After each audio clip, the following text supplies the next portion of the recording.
Panji Gumilang, pimpinan Ponpes Al Zaitun Indramayu kembali dilaporkan ke polisi. Kali ini ia dilaporkan oleh Forum Indramayu Menggugat atau FIM terkait dugaan pengelolaan zakat, infak, dan sedekah. Hal ini telah dikonfirmasi langsung oleh Ahmad Sayyid Mukhlisin, koordinator FIM pada Senin 17 Juli 2023. Ahmad Sayyid Mukhlisin mengatakan Panji Gumilang diduga telah melakukan perbuatan melawan hukum. Ia diduga melanggar pasal 37, pasal 38, dan pasal 40 Undang-Undang Nomor 23 Tahun 2011 tentang pengelolaan zakat, infak, dan sedekah. Aktivitas pengelolaan zakat, infak, dan sedekah yang dilakukan oleh Panji Gumilang dinilai Ahmad Sayyid Mukhlisin sudah masuk illegal fundraising.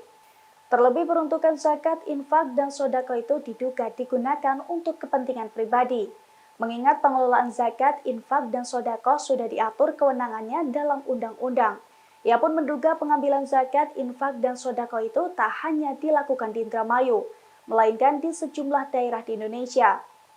Sebagai informasi, sebelum kasus ini, Panji Gumilang juga telah dilaporkan ke pihak kepolisian atas dugaan penistaan agama.